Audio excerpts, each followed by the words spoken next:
Welcome to another Dose of Empire, where we share stories to elevate and inspire. I am honored to introduce our next guest. She's an entrepreneur, she's a health coach, and she is a wholeness strategist. Guys, please put your hand together to welcome the one and only Johanna. Hi, Mimi. Thank you so much for having me. What an honor. It's my great honor to be here and for you to ask me to jump on. And I've been watching your journey, so I'm so inspired by you and excited for this time we have together. Thank you so much. First of all, getting ready for this has been so exciting. I spoke to you before and I'm like, oh my God, everything needs to be recorded because we're talking about womanhood. We are going to be talking about marriage. We are going to be talking about everything when it comes to entrepreneurship, momhood. So excited for all of you because you are going to get so many great gems today. Johanna, let's get started. Yeah, let's do it. So tell us a little bit about yourself. Okay, so as you mentioned, I am Johanna Justed. I am a mom of two. I am a wife and I'm an entrepreneur. I am a health and wellness business coach, partner with a company called 𝐖𝐀𝐍𝐊. And I'm also a certified wholeness strategist with the Women's School. So it's a lot to take in sometimes. And I've learned through entrepreneurship that, there's no, your journey never ends. You have to continue to grow. So that's how I really, identified myself as, a mom, a wife, and an entrepreneur, really just a student of life. I want to just continue to grow and just, grow with myself, my family, and everything in between. I love it. As I was listening, all of this list, you sound like a perfect entrepreneur. And the reason I'm saying that because as an entrepreneur, we've learned you have to really put your hat on multiple avenues to really stay successful, to be financially secure, and which we are going to be talking about more today. Why do you think it's important as an entrepreneur to not just step into one field? Why do you think that is kind of important these days? Well, I really had some time to reflect on that. And I truly believe it's because we have to keep growing. As entrepreneurs, especially in our industry, we have to be evolving always because, the world is changing and we have to be able to keep up, for the demand and the impact that we want to create. So we're not working on ourselves, and growing ourselves. We really can't grow as entrepreneurs, as, innovators and really create that impact that we want for the world. So I truly believe that we can't just wear one hat, have one business. It has to be, what can I do next? There's a summit that you reach, but there's always a new dream in, your different phase of life. That's something I'm learning that, you go through phases in life and there always has to be a new dream. You can never stop dreaming. The moment you stop dreaming, you're dead. And we want to live a life of abundance and really going after our dreams, taking those risks and really just being the people, the men and women we're created to be. As I'm listening to, that's what a lot of companies like Apple, Sony, these companies are doing that. They are always coming up with the next best thing to keep their clients, their customers, their viewers on their toes. So with that being said, I think when we are talking about womanhood, when we talk about having women coming into the picture, many times it is fairly new. I think it's so new where we are having more women coming into play. And I love when you hear the first woman president of such and such company, because it is fairly new, yet it is highly needed. Oh, absolutely. With that being said, why do you think womanhood is so much more important these days? I truly believe that, we talked a little bit about this last time. We have really come into the workforce, into play, as you want to call it, the past, 50 or 60 years. Prior to that, we, as women, we didn't have that. We were stay-at-home moms, and that was really our only role. So I know my mother personally, she was the first to really, go to college and start a profession and really be a working mom, so she didn't have anyone to really teach her that. So she had to come into her own and, trial by error.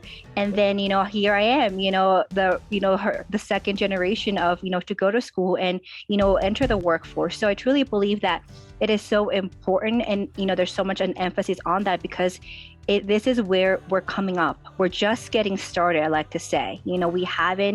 There's so much as women that we have to do, or, and those are gifts and talents that we have giving, and really tap into that. Like I said, like the past, I want to say 60 years, are we really tapping into that? Prior, we didn't have the opportunities to do that. And, thank God we are in, the moment that we live in, this time in history, that we have all these opportunities to be, entrepreneurs, to be, working moms, CEOs, like you said, first women president, first, we have all these new titles because of the opportunity in this space and time that we're being given. Prior, we didn't. So that's why, same with you, I get so excited about, supporting women. And I think that's what we really have to, as a culture of women, we really have to see the beauty of each other, supporting each other in our space and not comparing. I think we can sometimes fall into that trap of comparison, but like you said, first woman CEO, first woman president, take that in, because it's going to happen. It's only a matter of time that it will happen, and I want to say in our lifetime, it will happen because, the world is moving at a fast pace, and also women are going along at that fast pace. So it's such a great moment to be alive. And I'm just excited for, the evolution of, women in the workforce and what we have left to do. Yeah, I agree with you. I mean, I can see it happening already. Not anything dealing with political, but in businesses. I think I love when I see women CEOs, president of, especially I live in the Washington, D.C. area, so many organizations where you see the president, the vice president of a lot of these nonprofits are really thriving. But speaking of Washington, D.C., the last time I saw you, it was in the Washington, D.C. Yes. And we had such a great time. And I'm pausing because I've seen you transform. Walk us through the process for the viewers who obviously they miss a great outing. The last time you were here, I had such a great time with you, and I had to keep in contact with you. And I really have seen you blossom over the years. Walk us through the process of what has happened from when you were in DC to here. I know you have oh my goodness, beautiful, gorgeous. Oh my God, I cannot. Guys, if you're not following her, you're missing out. Her kids are gorgeous. Thank you. So one is 3 and the other one is 1. 1. So I cannot believe you have kids, Johanna. I know. Walk us through the process, how that process has been for you. Oh my goodness. It has been a true gift, a true joy. And I don't say that lightly because I think when we met, I was, recently engaged, and that in itself was a journey. I go back and I have to kind of share my past to kind of make that bridge to where I am now, because I, grew up, with parents of divorce, so I carried that, that wound with me. And I was really, truly scared of marriage. I was scared of commitment. Thank God, my husband was put into my life at an early age, but we really had to grow. I had to do that inner healing, and that didn't come from myself. I really, God and my faith in that healing process. And I really needed to get to a place that I understood what a marriage, is about and what it was created to be. Because prior to that, I didn't. I always thought, okay, well, I need to be self-reliant. I need to be able to do everything on my own just in case it does not work out. And going in with that mindset of just in case it doesn't work out, well, you're already selling yourself up to failure. You're already kind of setting yourself up, not really able to give truly yourself to your spouse, your exit plan, So that was really my mentality when, prior to getting engaged. My husband and I dated for 8 years before we actually, he proposed, and he had his own, internal healing that he had to do. But we really walked that, kind of just as products of of divorced parents. We really had those wounds. So when we met, I, had truly kind of understood the meaning of marriage and what it was meant for. And I was excited. I felt that at ease and at peace, to really, walk this journey of, being married, being a wife, and, also become a mother. And I was excited for it. I didn't have limiting beliefs that were holding me back at that point. So I'm just grateful for that. And the past, I want to say 4 years, right? Or actually maybe 5 years, since we last really saw each other, has been a journey. We lived in South Florida, and then we got married, and then we realized, what? This is not where we want to raise kids. We want to be able to raise kids in the outdoors and just have seasons all year round. And, my husband and I, and Connor, we had to really sit down and figure out okay, where do we want to start our family? And, I knew I needed to be near a body of water, because water to me is just joy and gives me life. So he said to me, why don't we check out Lake Tahoe? I'm like, where's Lake Tahoe? I had no idea what it was. I'd never heard of it. So we came and visited a few friends, and I just fell in love with the area. I fell in love with just the tranquility of that you felt, the mountain life. And we just really went back to Florida, sold our house. And, I want to say in March, and then by June 7th, we were in Tahoe. So we've been here for the past 4 years through the pandemic. And it was really, I really do think it was divine intervention, because, we didn't have such restrictions in the pandemic, because we were such a small town as the bigger city. So had we stayed in Florida, maybe it would have been different, but over here was a lot more peaceful and just joyful. So that's where we really are right now. We're in Lake Tahoe, and we're excited to just see a new phase of life, coming up, which we're excited about. And yeah, that's really where we're at right now. I love it. But walk me through the process.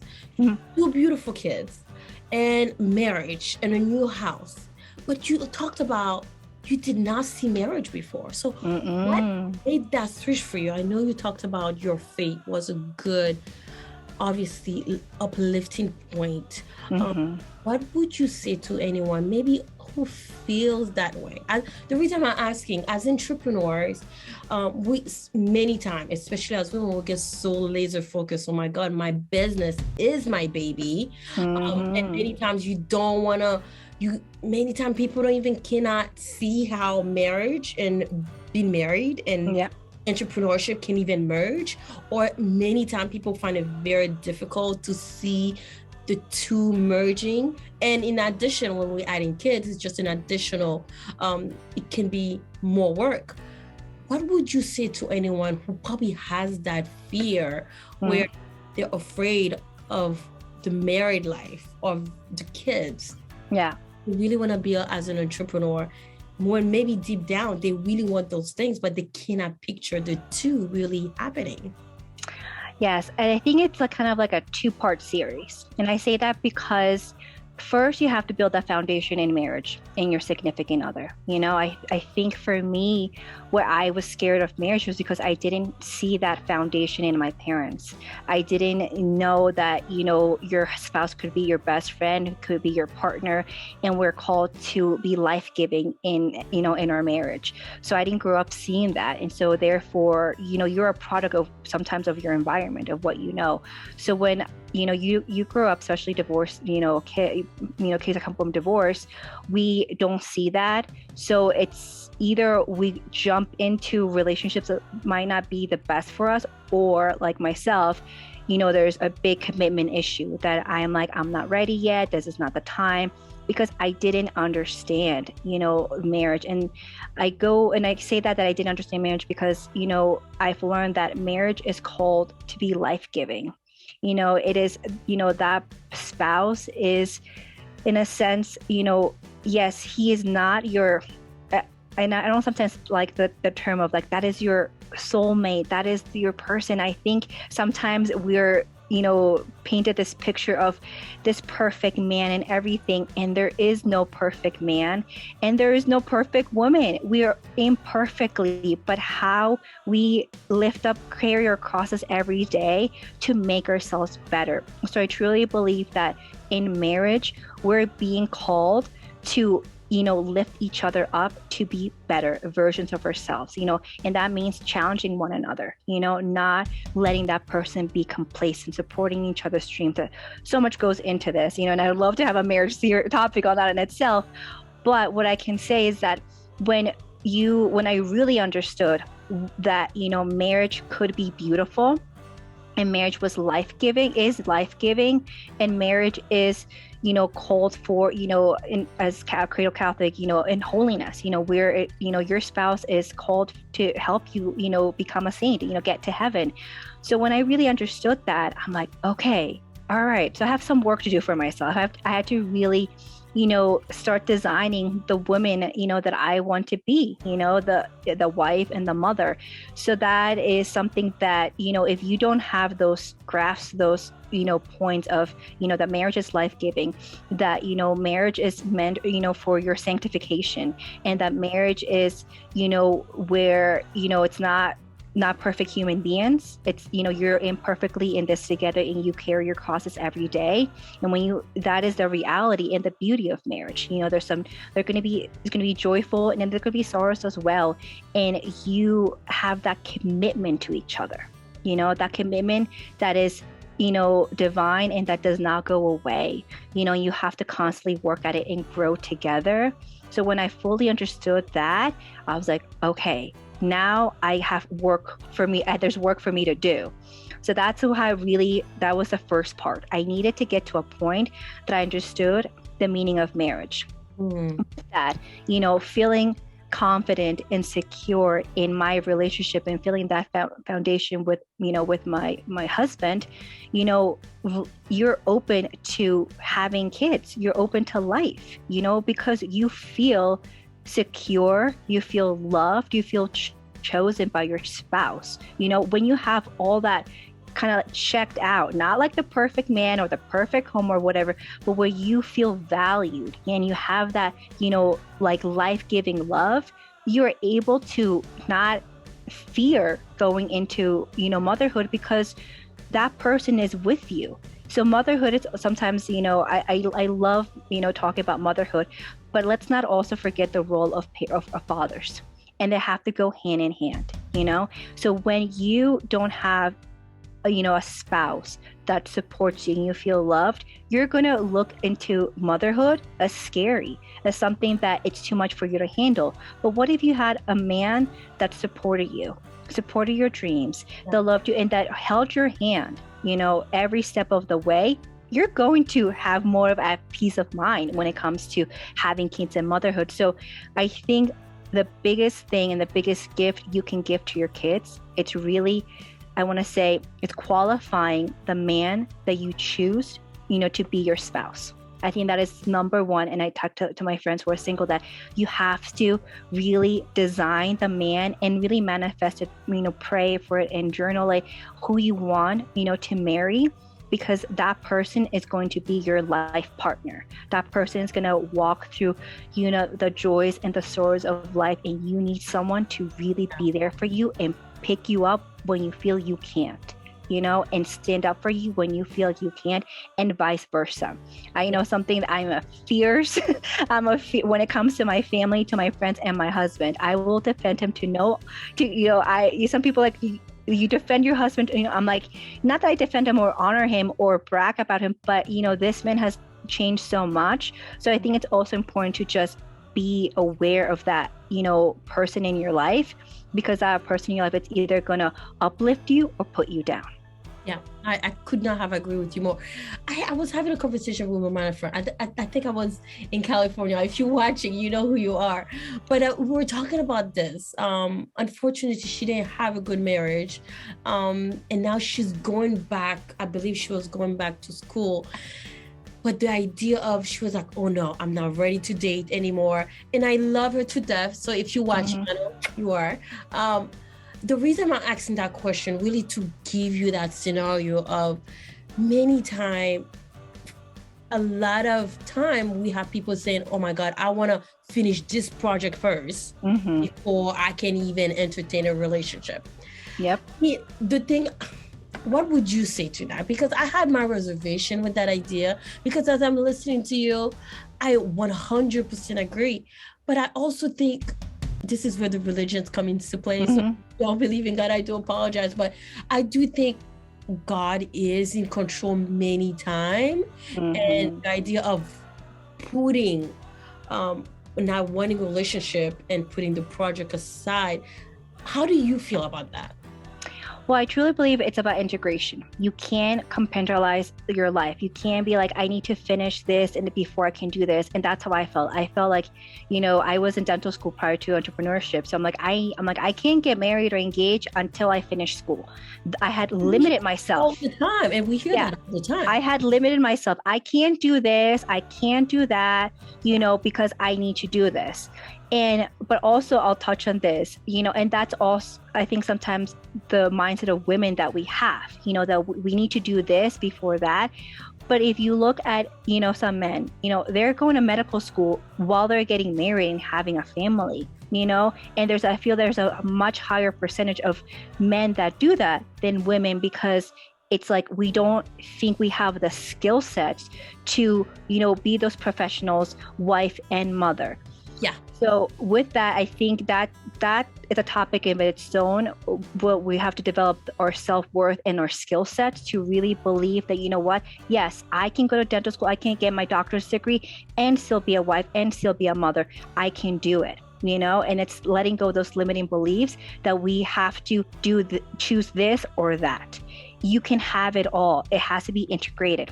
Yeah. So that's something that I think, oftentimes we don't understand that, and we no one has taught us that, that concept of, yes, you can do it. You can, finish school, finish a project, be an entrepreneur, and still be a mom and a wife.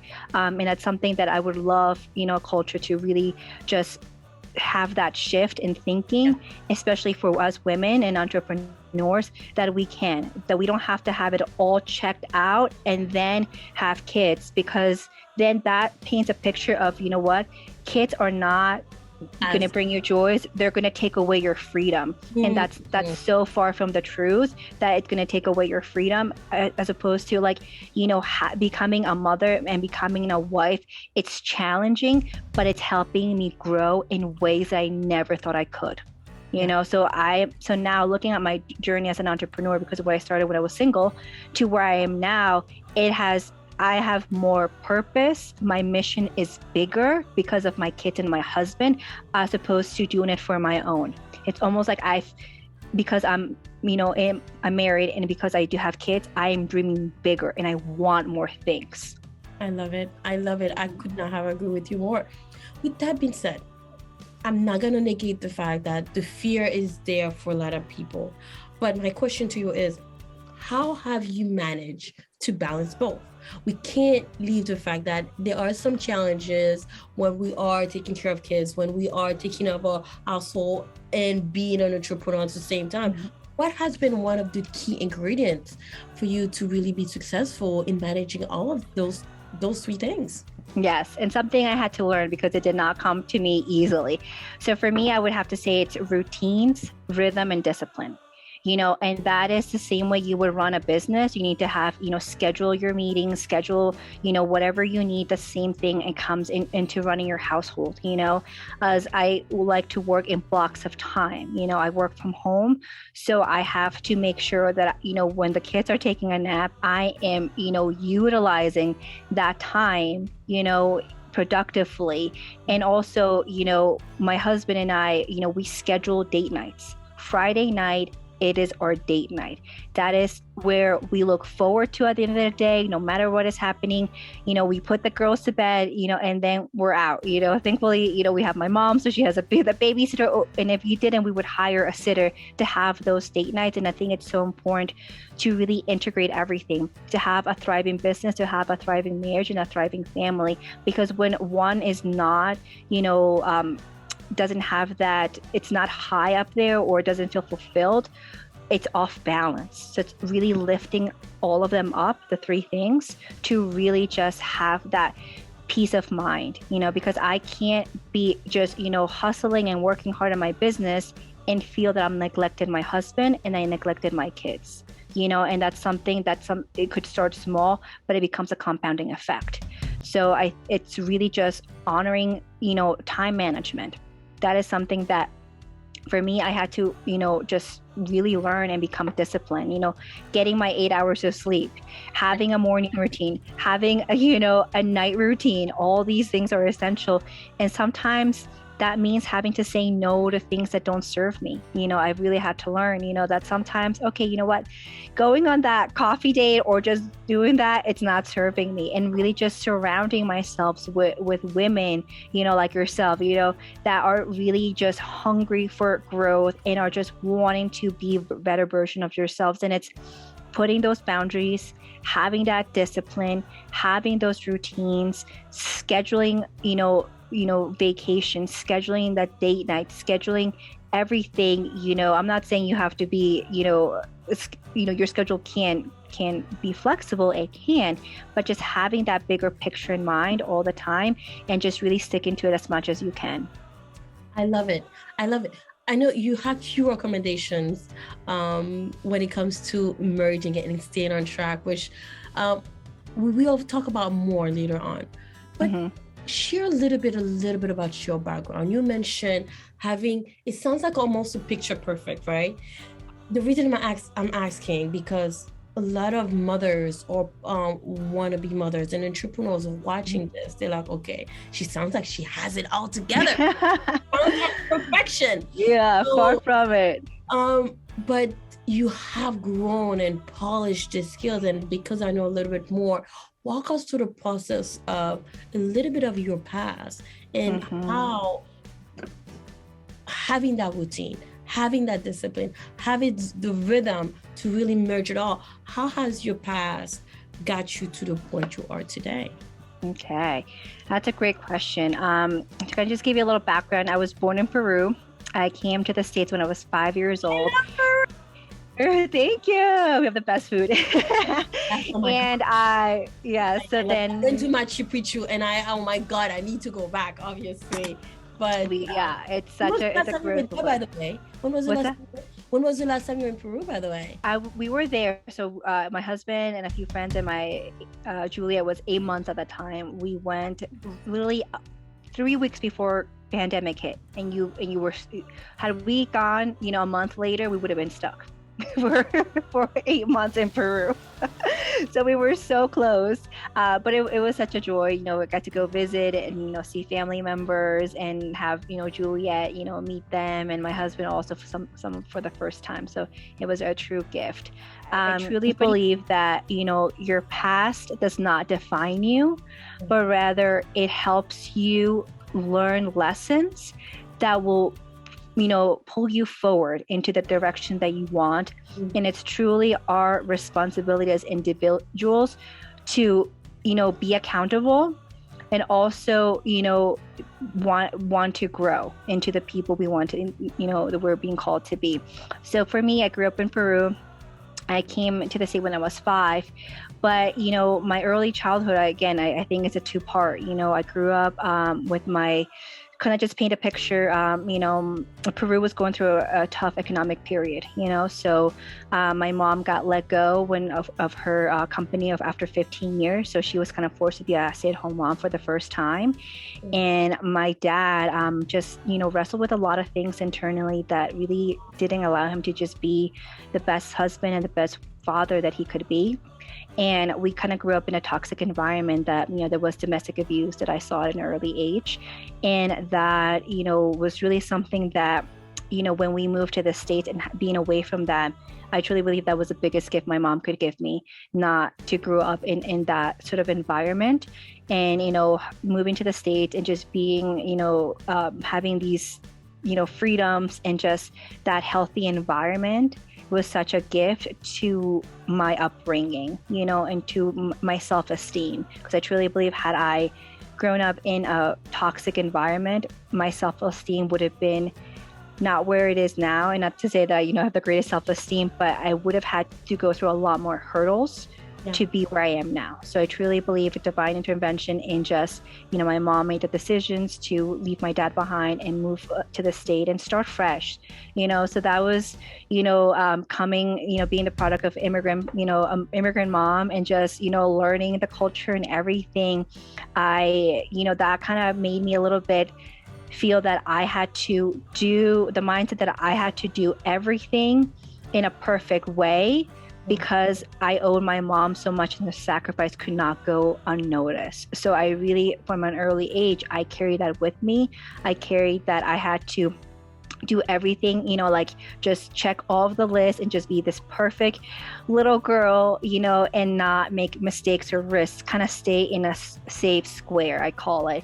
So with that, I grew up, and I, chose the career of dentistry because I felt like, well, that's safe. I'll always have a job. And if something goes wrong, I'll be able to fend for myself and fend for my kids, and, life goes on. And that's kind of where I came. That was my background of, my mom as a single mom. And then, but we were lucky enough to have, just support from my aunt, who's like my second mom. And I grew up in a very strong women environment. So, that woman empowerment, I saw it firsthand as these two women, working 2-3 jobs just to, for us able to live in a place that was, had good public schools. It was a good, environment. I grew up in Great Neck, New York, which is a very affluent town in New York City, and in Long Island. So it was just, so I saw that firsthand, that I needed to work hard. So that work ethic in me was built in from an early age, and to really aspire to be, more, because I was giving these opportunities that I would not have had in Peru. So I'm forever grateful that, we are here. Yeah. But it also, again, it left a lot of wounds. I felt that I needed to be self-reliant. I felt that I, needed to come into a marriage that, if it doesn't work out, I'm out, and I had that mindset. So I really needed to, just do, through faith and just that healing of, a marriage, I can't go into a marriage thinking that way. I have to come in from a place of wholeness. Yeah. So through this, the past, I want to say like year and a half, I actually became a student of the Women's School, which is an online school where, we're really guiding women through, the women they're called to be. So there are 2 types of women sometimes that we work with. It's either the woman that feels they have it all together, but could have go from a good life to a great life, or the woman that has really tough challenges and is wanting to just overcome them. So it's been something that I recently kind of dived in, as a wholeness strategist. And that has kind of been my journey. I was the person that, had a fear of commitment. I did not know routines. I felt like I didn't have the skill sets to be a mother because I didn't learn that. And I am really wanting to just make that a mission, in itself, to help women who are having those fears, those limiting beliefs, truly, overcome them, and rewrite their stories, because our stories do not define us. Our stories, it's good to know our stories and to honor them, but they do not define us because we're much more than our stories. I could not have agreed with you more. What would you say to anyone? Thank you so much for sharing that, by the way. Beautiful background. I mean, that's one of the reasons I'm like, I was so aching to interview you. Just powerful to see where you were now and to see how you are really helping so many more. And I think your background was a testament of what needed to happen for you to be where you are today. What would you say though? I know you talk about women work and how you do help them through that process as a wholeness strategist. What would you say to anyone trying to go through that healing process? What would you say the first 2 steps are for them to really start that healing process and to get whole again? I truly believe, and this is, like, I feel that we really have to just look inward and really find know that we're not in this world alone, that we have created. So I think it really starts with our self-image as women, because, our self-image is really, shown to us at an early age. That's through our parents, that's through our backgrounds and everything. So when we're coming, what is our self-image? Are you someone that has, a self-image that is limiting you, that has, fear surrounding you? Or is your self-image of, growth?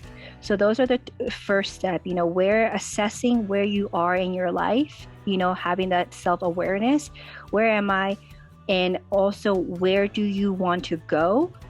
So having those two, where are you, assessing where you are and where you want to go. And the second part would be, how do I get to where I want to be? And that could be with anything in life. Let's say you want to start a business, you want to, be in a healthy relationship. It's really assessing that first, being aware, and then dreaming, designing where you want, what to be, and then figure out who you need to become to get that. So in a essence, that's where I would, say to anyone that is looking to overcome those hurdles, it's like, where are you in your life? And allow yourself to really dream up where you want to be and, develop the skills that you need to get there. With that being said, how has Women's School helped you shape you into the person you are today? I mean, as I'm listening, it's almost like you went through that transformation journey to live in Peru, to not wanting to get married at all, and now loving the process, obviously. How has Women's School or womanhood in general helped shape you as a person, or has it not impacted you at all? Oh, it has definitely shaped me into the person. And I don't think I've arrived. I constantly think like, this is the current dream that I have, in the face of my life. And there's still yet for me to do. There's still so much for me to grow. But, talking about the Women's School, it was truly when I, decided to take on the Women's School, I was at a point that I knew I needed a way to level up at a higher capacity, because I wasn't able to do it on my own. And then again, this was kind of the limiting belief that I can do it all. I can be able to just be the entrepreneur, the mom and the wife, even listen to myself, self-help books and everything. I got this. I'm like, it all falls on me, right? Yeah. But I have learned through this journey that, you don't have to reinvent the wheel.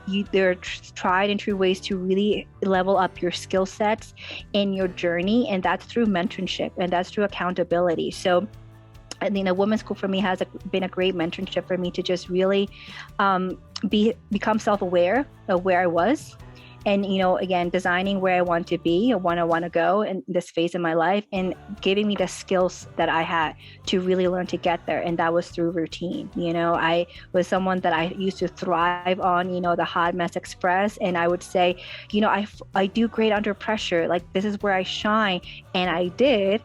But it was at the cost of what, I didn't have that peace of mind that when it came to maybe, being on a date night, I felt like I wasn't present because my mind was elsewhere.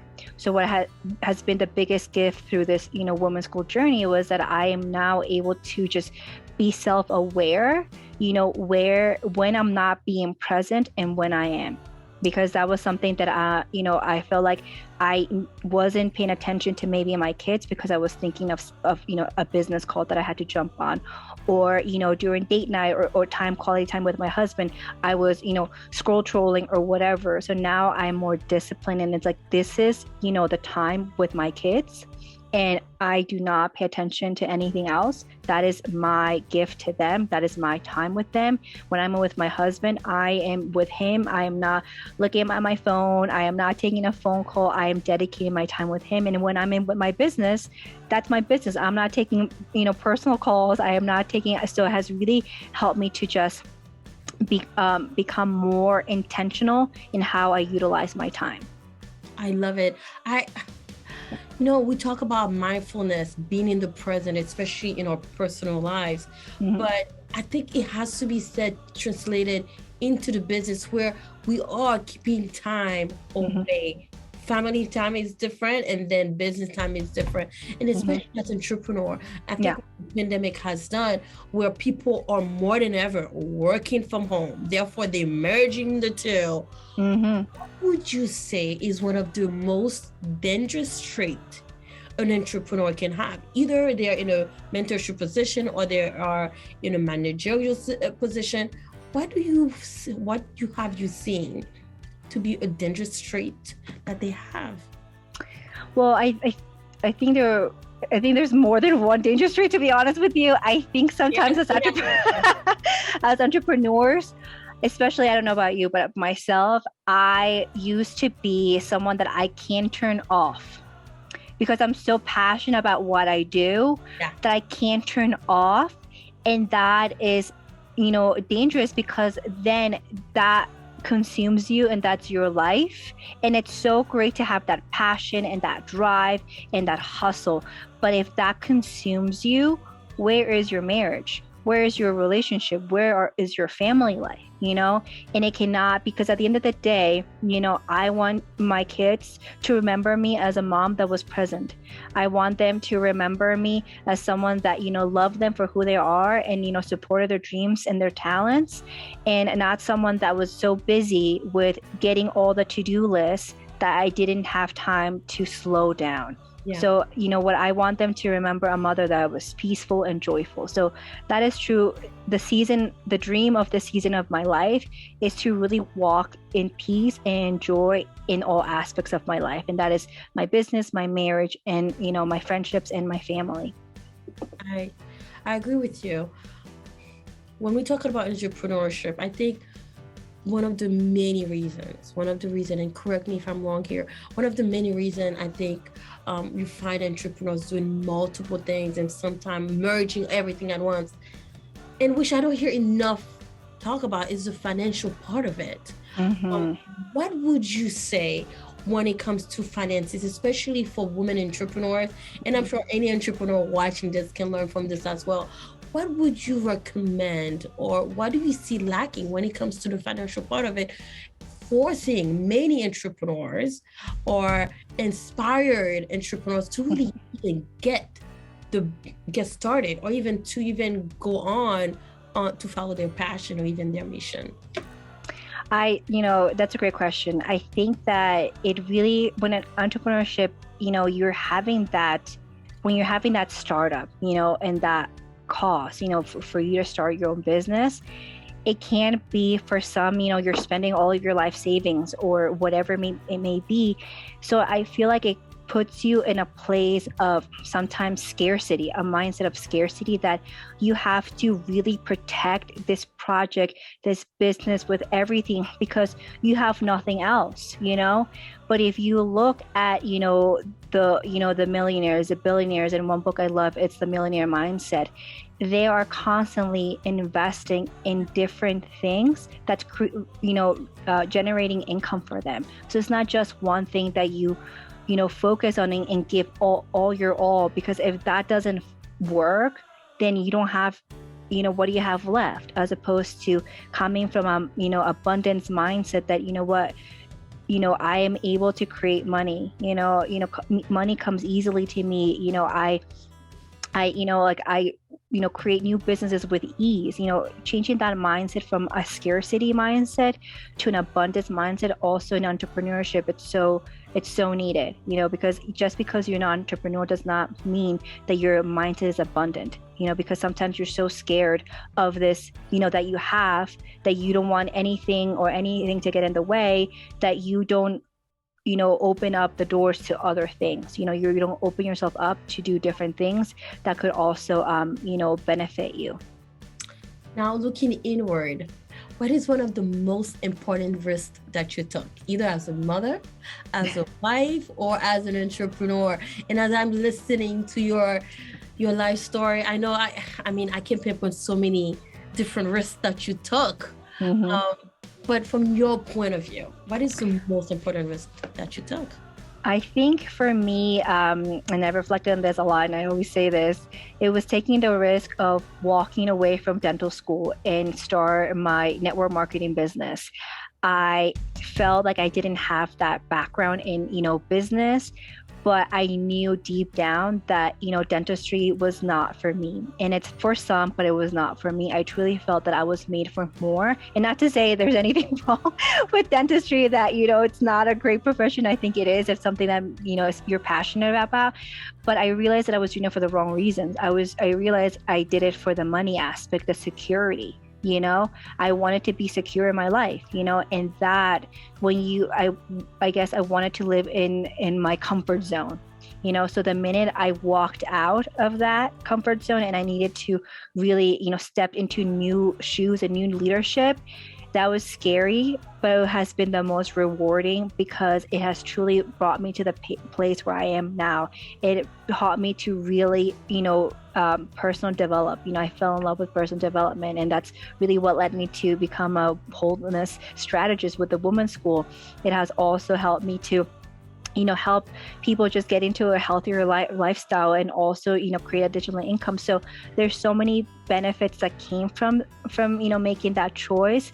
But at that time, it was so scary. And I think it was, quote unquote, the biggest risk of my life, because I felt I didn't have the skills to do it. But I did have the deep, just calling that's what I needed to do. I pictured my life 40 years, doing the 9 to 5. And I honestly had, physical, just, I guess, rejection. I started to have hives from stress. I would literally just kind of scratch my arm, and it was like a cat clawed me because I was under so much stress. And I realized that is not the way I want to live my life. It's not going to serve me. And therefore, if I'm not coming from a place of wholeness, I'm not coming from a place that it's really, I feel like my gifts and talents are being utilized, to the way they should, I can serve my family. I can serve, my community at the end of the day. So that was my risk, but it was the biggest, reward afterwards. I love it. I love it. I love it. So I did promise you guys we're gonna go back to that. But one thing you mentioned before, which I love, it's just, I know you mentioned about womanhood and how you got to the place you're now. What would you say to anyone in the dating process? I love how you said to put the reminder against the wall. So I wanted you to expand more on that. When it comes to the dating pool and the dating process, how was that process for you? And what would you recommend to anyone, either wanting to do this as an entrepreneur, or maybe they're still in a 9 to 5, or maybe they're in the process of merging into an entrepreneurship lifestyle, or even motherhood? What would you recommend for them? Well, I was fortunate enough to meet my husband when I was 19. I'm sorry, I was 20 and he was 19. So we went through a lot of life together, and we always joke, they were like, we're so happy we met each other at such a young age, and, didn't have to do like the dating app, afterwards. But what I have witnessed and just really walked my friends in this journey has been that, you have to really have clarity of the man that you want to come into your life. I can't stress that enough, because I remember at 16, this is 4 years before I met Connor. I was in, my high school, relationship, and I knew this person was not for me. At the end of the day, it was not going to be for me. And I remember I wrote down, and I wish I still had this, I wrote down a letter, and I really just said, God, this is what I want. And from what I remember saying, I want a man that, is hardworking. I want a man that loves me for me. I want a man that loves my family and respects my family. I want a man that is fun, spontaneous, and it's always going to keep me on my toes. I was literally just being very specific of, the traits that I wanted my future spouse to have. And I wish I would have had it, up, on my refrigerator or, my vanity table, because maybe I would have listened to that list and not kissed the frogs that I did before I met my husband, So that's You something needed that to kiss the frog to know what you really did, and that's something that, I'll share also with, having met so young. We were 19 and 20, right? When we met, we were college sweethearts. And at the end of graduating college, we really kind of came to a crossroads, and where we actually took a 4-month break. So for me, in my eyes, I was done. I thought like we were done. We were not getting back together. I kept repeating that Taylor Swift, song, like we're never, ever getting back together. That was my anthem in 2012. And I remember just, being devastated, because again, I feel like my life goes in parts. The first part of my relationship with Connor, I call it, where I was kind of shaping and morphing into the person I thought he wanted. I wanted to be desirable by him, as opposed to really honing in of who the person that I am. So, anything that bothered me, I didn't speak up. I kind of just like, I just kind of went along with the ride, but not really, I didn't hold him accountable. And that's where, I felt like we had, our issues and, like that we had to resolve and really just heal.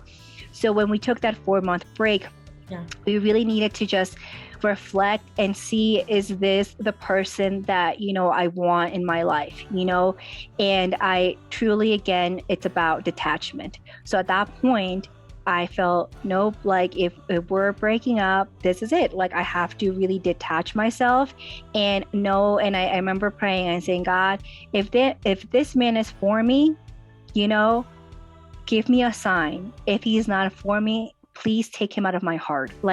Because when we broke up, I was devastated. Mm-hmm. I literally thought it was like COVID. I had no taste for food. It was devastating.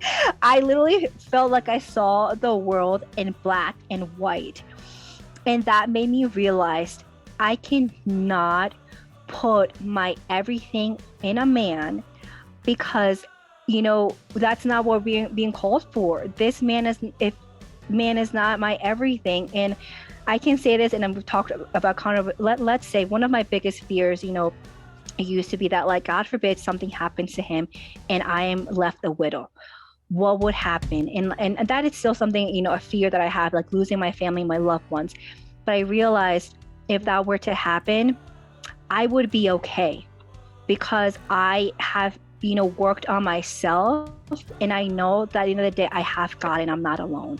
So I really needed to really prioritize that time and that develop my relationship with the Lord, to really be able to know that, my spouse is not the person that is going to fulfill me, but instead, we have a God-like whole, and that is the fulfillment that we need. We need to foster the relationship with the Lord and really walk with him and accept his guidance and will to really, and sometimes he knows better. And I think that sometimes in our generation, we're like, no, I know best. And it's like, no, sometimes we don't know best. And we really have to trust the Lord that he knows and that he's a good father and that, he's there for us. So for me, that was something that I needed to learn. I needed to learn that needed to know my dignity and self-worth, that I can't just say yes to whatever he says. I needed to have my own voice and my own opinions. And sometimes I feel like at a young age, you tend to go with what, that person wants, and you try to change yourself and shift yourself into that person. But guess what? That's not who you are. So you're going to come into struggles and, issues that, need to be addressed later on. So first thing, it's like, know who you are, know your dignity and your worth.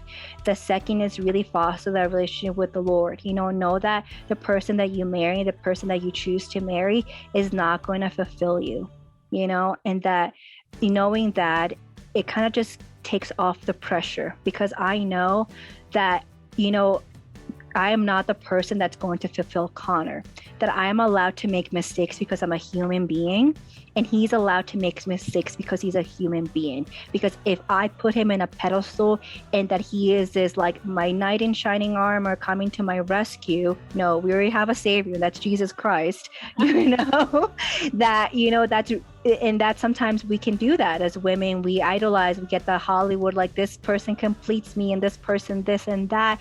And I think that just really paints a distorted picture of what marriage is like, in a relationship, because then you're comparing, saying, well, he doesn't do this, he doesn't do that. And I would recommend, like self-help books in that arena. So 2 books that I'll mention that I love, it's the 5 love languages. That is really learning. Yes, I love that. So I feel like I've done a lot of just, because I needed to learn relationships. I didn't have a role model. I didn't have role model parents to really teach me that. So I needed to just really learn. So the 5 love languages, learning, the way that, my spouse gives and receives love and the way that I do. So, and then also the temperament that God gave your spouse, and so you learn the temperament that you have, how, what is your temperament? Are you the extrovert, introverted?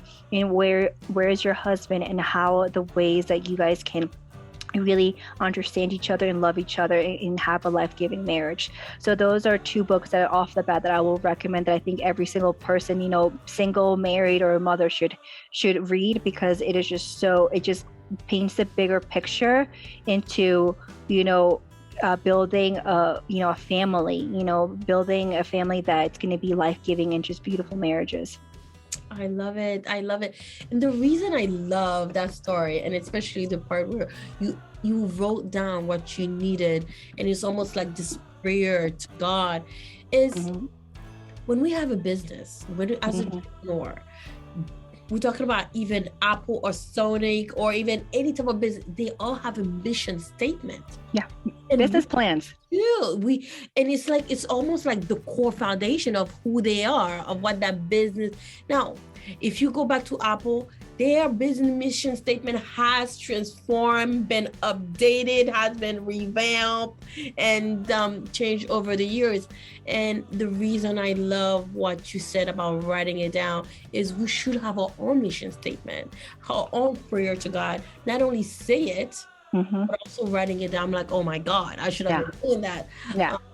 But I love it. So to anyone listening, I think it's such a great concept, a great foundation, especially when you're looking for this perfect mate, you're looking for this husband or perfect relationship. And I couldn't have agreed with you more. I think it's such a great concept. Write it down. Yeah, write it down. And to add on that, I think there should be mission statements for when you're single, when you are, you're engaged or, married, and also the mission statement for your family. So I truly believe it has to be 3, because like you said, companies evolve. So just like ourselves, we evolve. So we need to have mission statements or dreams, for each season of life. So what is your dream right now, currently, as a single woman? What is your dream as a married woman? What is your dream as a mother? And write those mission statements so we have clarity into where we want to go. Without those statements, without those business plans, there is, we don't know which way to go, so we need those tracks to kind of run on in order to get to the end goal. Yeah. Like for me, when I had to start Empire, I remember the first thing I did, I said, let me write a mission statement. And then when I finally got everything done, I'm like, our mission statement has to change again.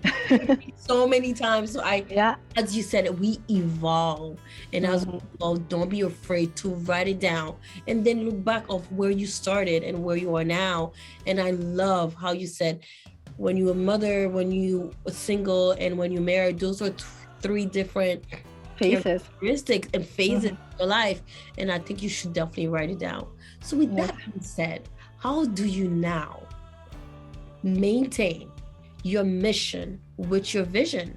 And I'm sure it has transformed, but how have you maintained that foundation and really align your mission with your vision?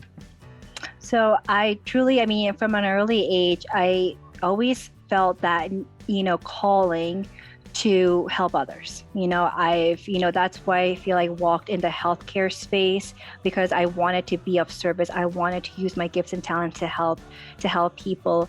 And, so my current for this season of my life, is to really help women, have an integrated life, home and work balance, because oftentimes, like you said, as entrepreneurs or as, women, CEOs or 9-to-5 who work that, it's hard to find that balance in a way.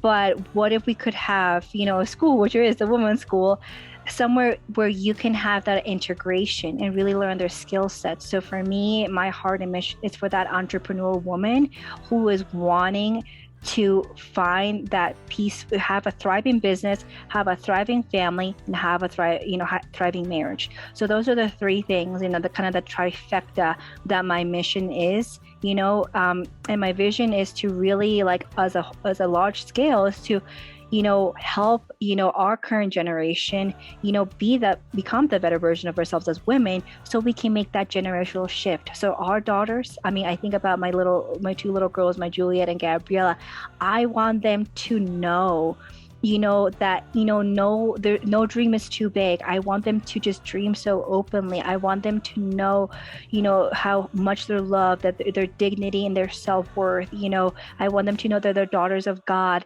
I want the world for them. And therefore I need to make that shift in myself in order for me to give that. If I don't come from a place of wholeness, I can't give wholeness to my daughters. So I love being a mama, a girl mamas, we call it, because I truly feel like my heart is for women. My heart is for making that generational shift. And I truly feel like, I'm in the mission to, build that army of women that are wanting to make that difference, or wanting to make that change. I love that. I love it.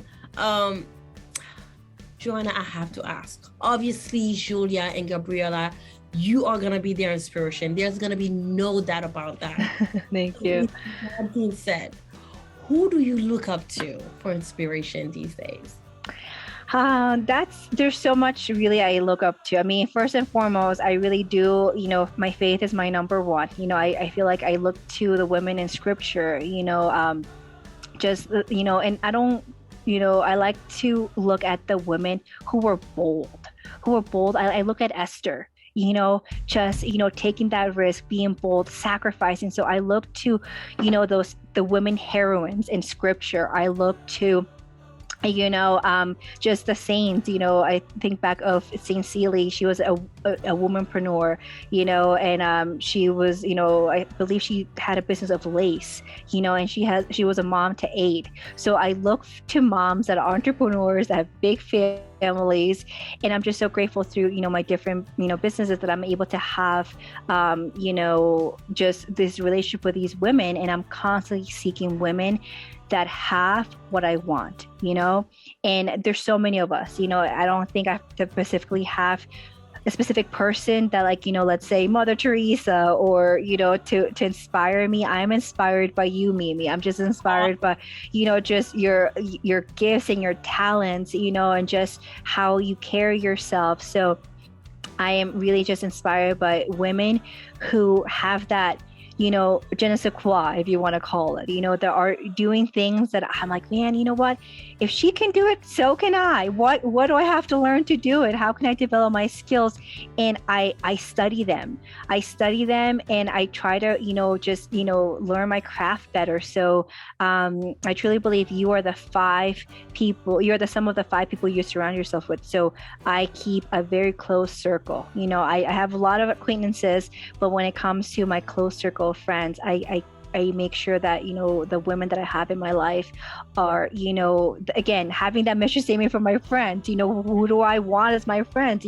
Are these women, life-giving? Are they supportive, or are they, catty and jealous? I don't want that in my life. So that, I think, just being very clear of those, people that are in your life, it's really what causes me to just inspire and be inspired by, the women that I, have in my life. I love it. I love it. I love it. And I am so honored that I'm part of that list. But Yes. honestly, Johanna, we have just listening to your stories. There's so many things that people gonna capture it and really care with them. One of the reasons I'm like, I have to interview you.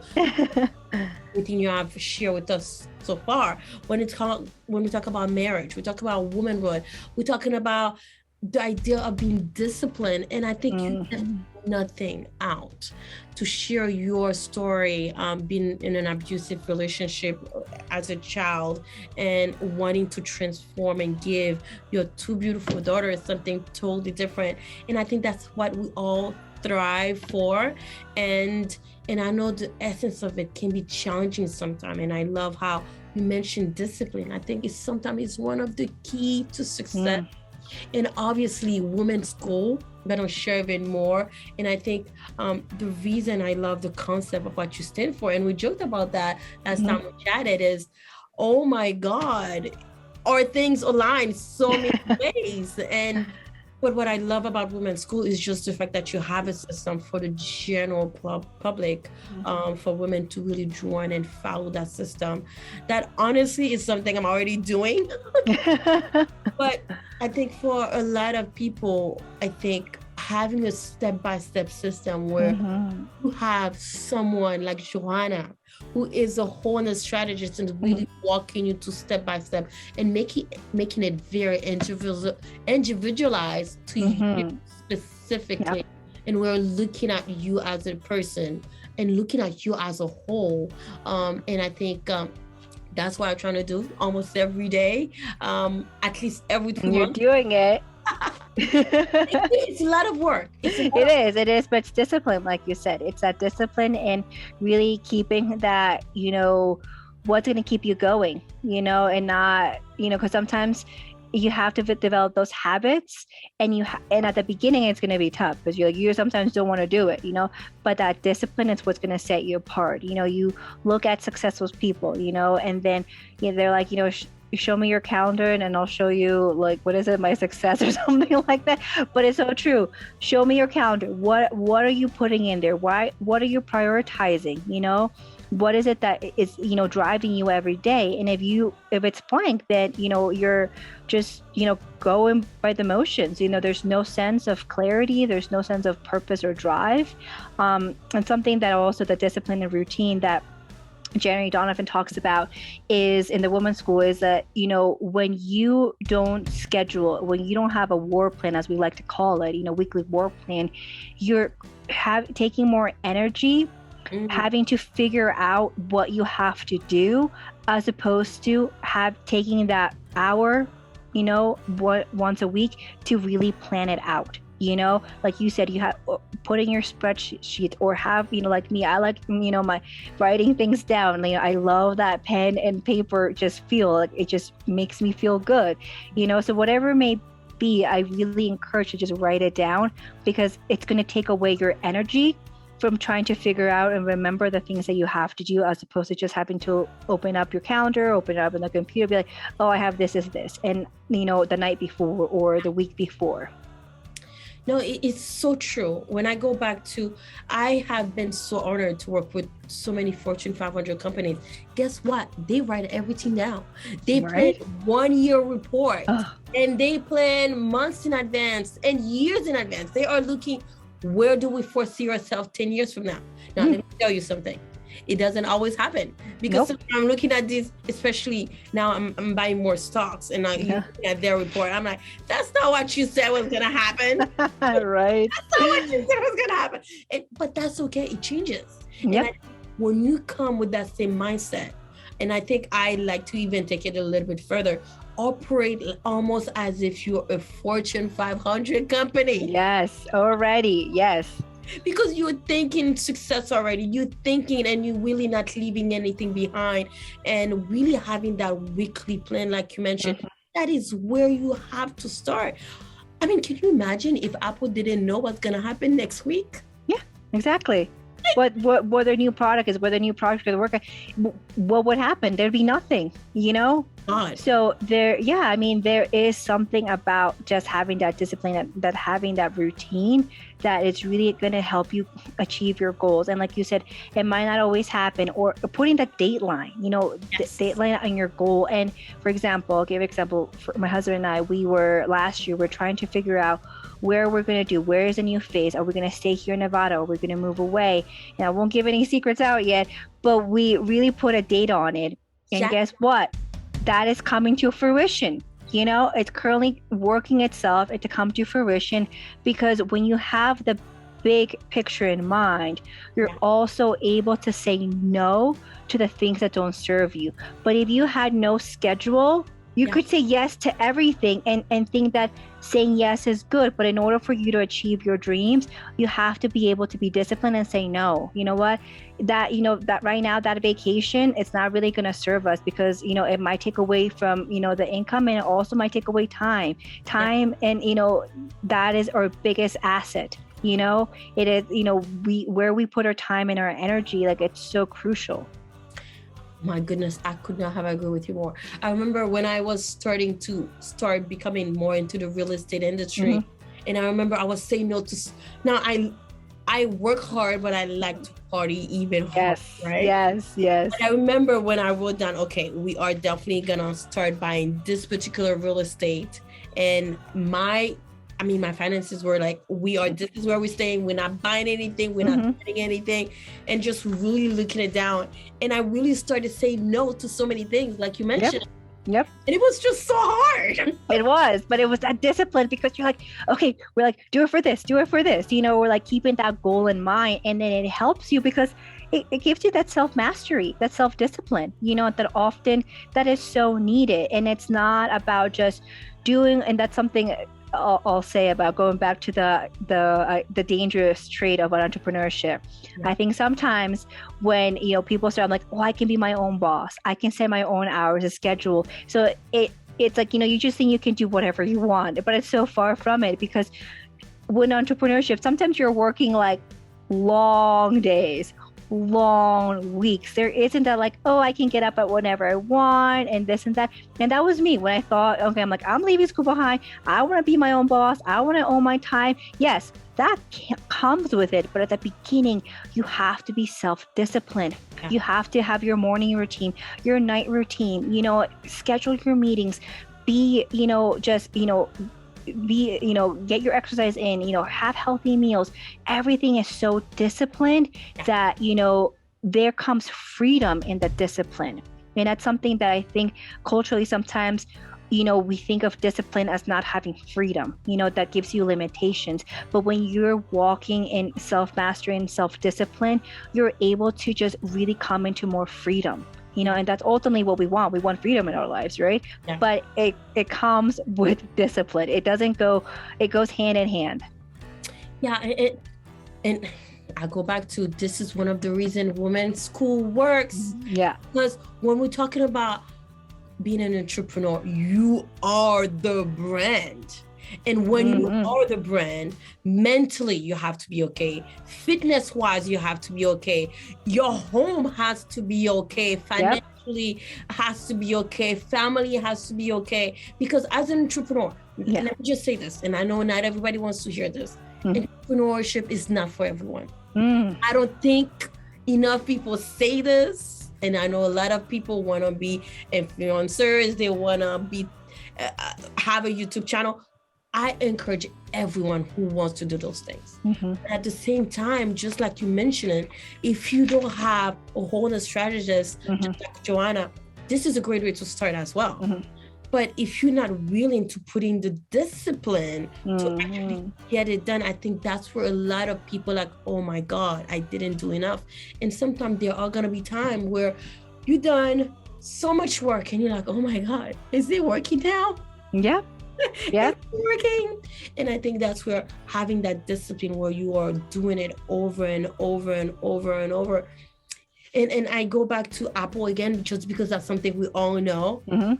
For us to get to where Apple 13 now, I don't know. Yeah, right. But how many steps we had to go? We had to go to the first Apple phone, the second one, the third one. And to see the first one in comparison to the number 13, it's a transformation. And if they had said, oh my God, the first one sucks, let's not even start. Right. They even have Apple right now. Exactly.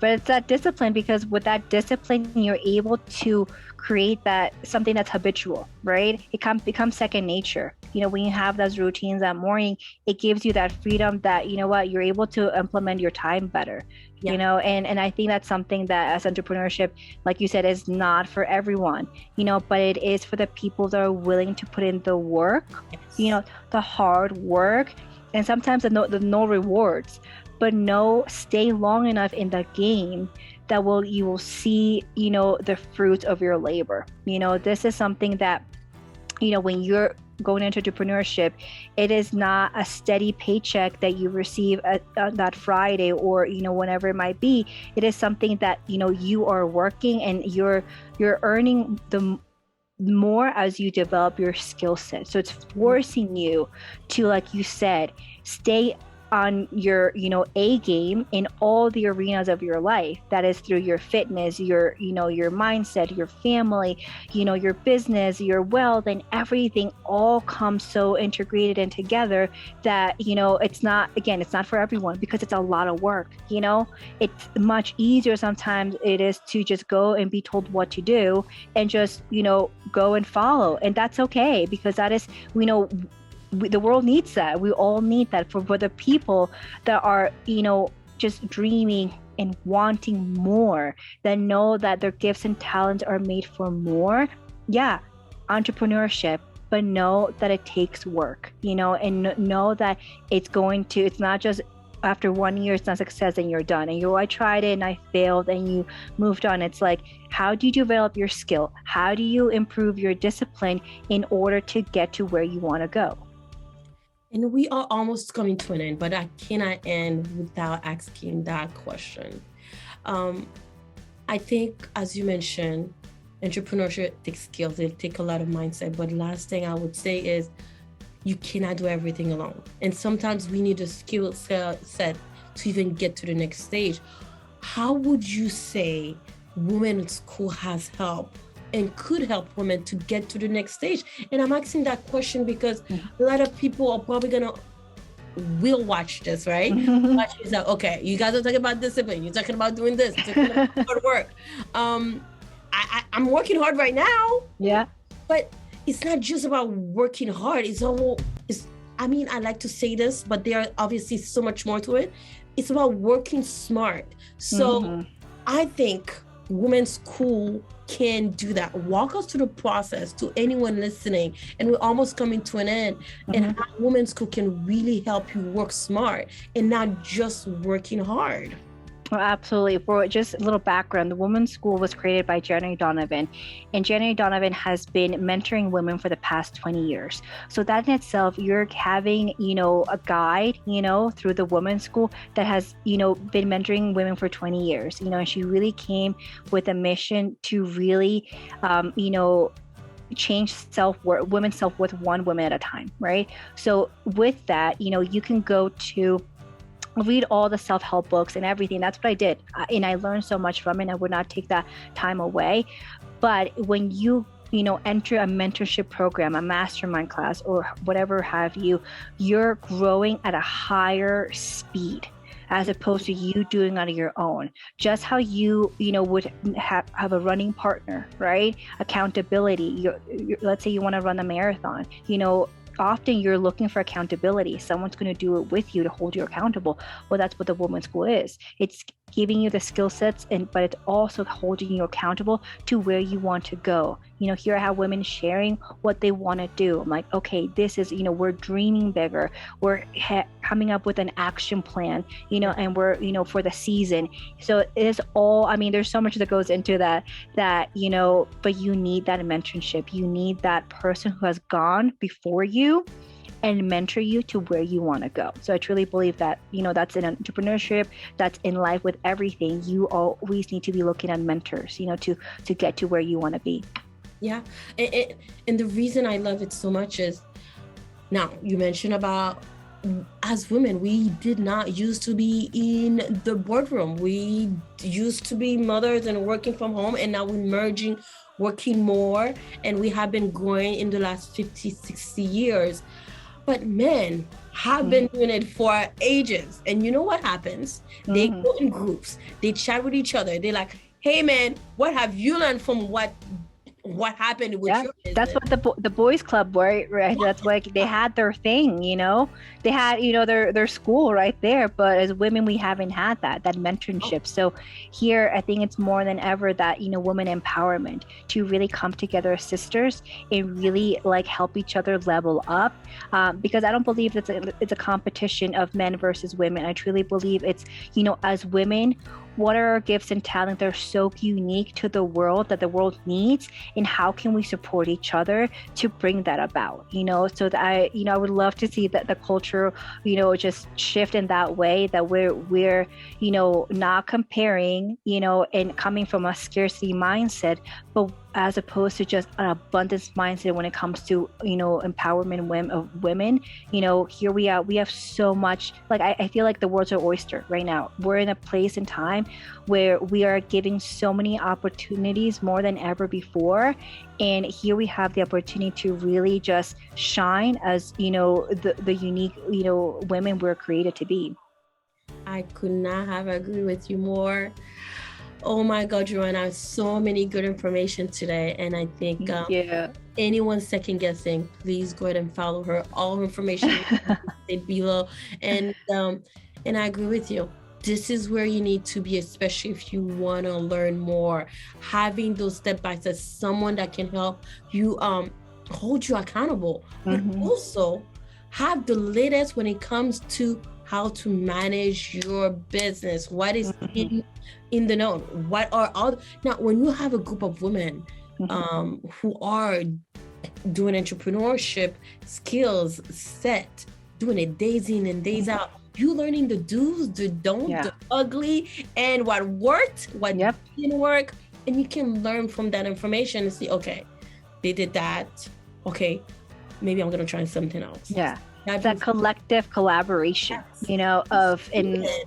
it's so needed, coming together, this is what I offer, this is what she offers, and just really coming together to really, just have those takeaways, have that, how can that, what the women's school can help me personally, professionally, what can Mimi, her services, and just entrepreneurship help me as well, like, all these different things, like, it's just so needed to really have that girls club, that empire that you're that you're building.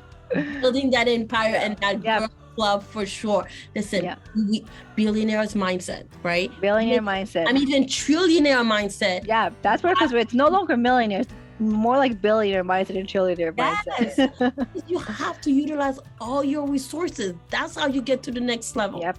So with that being said, my last question is, what would you like to live with anyone? I mean, you shared so much already, so I'm ahead of this question. We shared so much. We talked about motherhood. We talked about friendship. We talked about relationship. We talked about marriage. We talked about being single.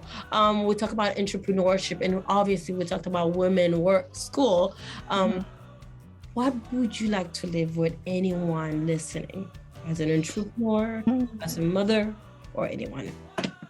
I think for anyone listening, be a student of life. Always be hungry for growth. Know that, just because you get to your goal or your dream, there's another dream for your next season.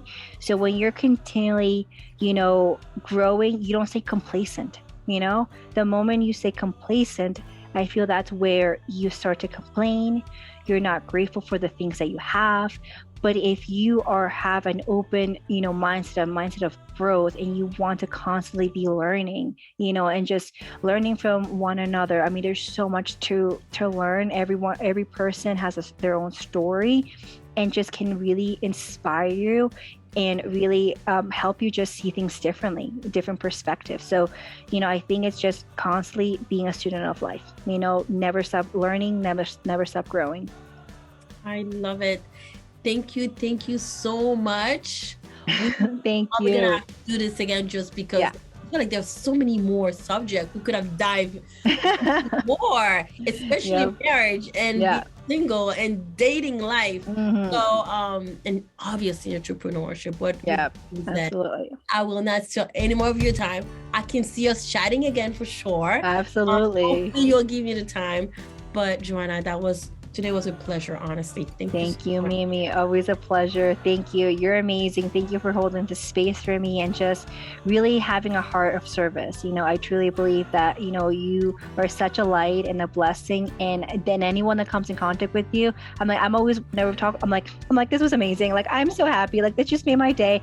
You have that light about you. You have that gift that you are able to leave, a person better after that encounter with you. So I want to thank you and just excited for just what's in store for you. Oh, thank you. Thank you. Oh, that was so kind, you guys. Yes, take them. I will take it. I'm learning to take more, so Yes. I will take it. But thank you so much, guys. I am telling you, you need to follow this girl. If you're not reaching out, information will be listed below. Thank you so much for listening. Thank you for watching. Thank you, Johanna, for your time. Thank you, Mimi. I will see you guys in the next time. Have a great day. Bye-bye. Bye.